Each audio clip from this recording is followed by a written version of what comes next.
Let's take a look at problem 2.2, where we let the remaining lifetime of a person be modeled by a geometric distribution, which is a distribution with these point probabilities here. Now, just before we start, I would like to introduce you to in which context we're looking at this. So imagine we have a 30-year-old. Let me just try to make the brush work here. So imagine we have a 30-year-old person who looks like this, and he draws a contract at time 0. Now we want to figure out a way to model the remaining lifetime of this person, n. So will he die 1 year from now, 2 years from now, 3 years from now? We let n denote the years from now that he has left before he dies. So how shall we interpret the fact that we use a geometric distribution to model the remaining lifetime n of this person? Well, you can actually notice in a way that here we have a p and 1 minus p to the nth. So this kind of reminds you intuitively of coin flips, right? Because with a Bernoulli distributed random variable, you have the chance p of success and the chance 1 minus p of failure. And what we kind of see here is we imagine that God's up here, and he kind of says, well, each year I will flip a coin to decide whether or not you will survive that year. You survive with probability 1 minus p. You die with probability p. And each coin flip will be independent for every year.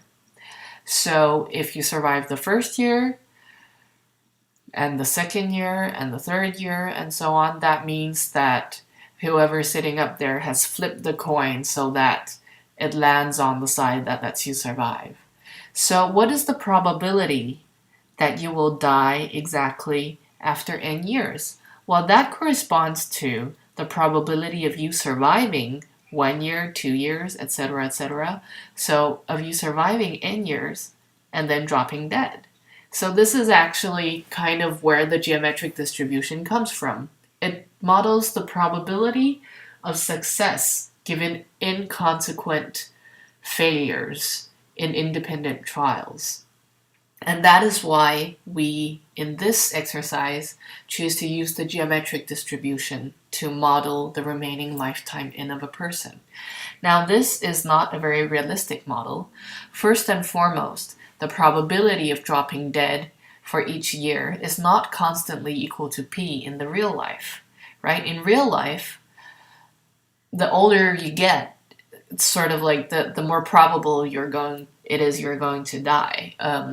Mortality kind of increases. But this is just a simplified version, so we'll go with that. Also, we notice that in the geometric distribution, there is no upper limit for what n can be. So theoretically, the 30-year-old can live forever. And also, we also have this independence assumption. It's nowhere in the exercise notes, but it is part of the whole geometric distribution setup, that whether or not you survive year 2 has nothing to do with whether or not you survive year 3, and so on and so on.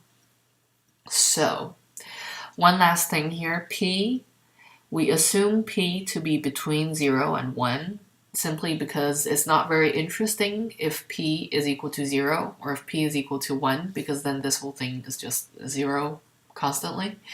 And also because p has to be a probability at least between 0 and 1. So, what are we supposed to do in this exercise? Well, we are asked to find the probability that n is greater than equal to some value. And also we're asked to calculate the discrete hazard rate. So goals.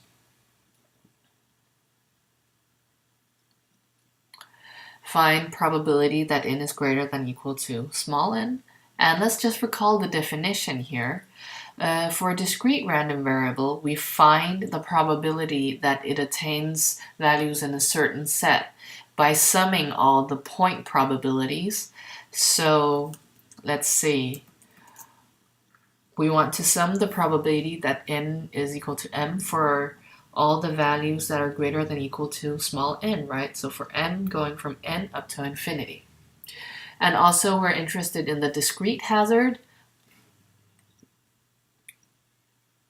So that's A. And we also want to find the discrete hazard, the probability that n is equal to some value given that n is greater than or equal to that value.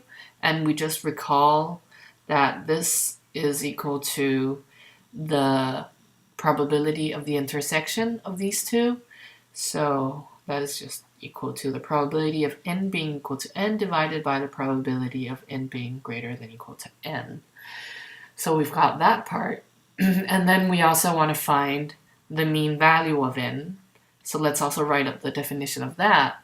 The definition of the mean value of a discrete random variable is given by the sum from 1 to infinity of n multiplied by the probability that the random variable attains that value. And then afterwards, we want to do some more stuff. We want to find the mean value in some other sense. So C and D, well, let's just look at C. In C, we want to find the mean of v to the n. And in D, we want to find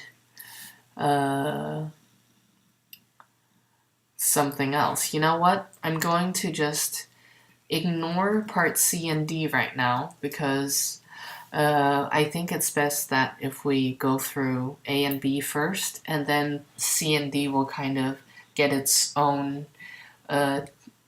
explanation later.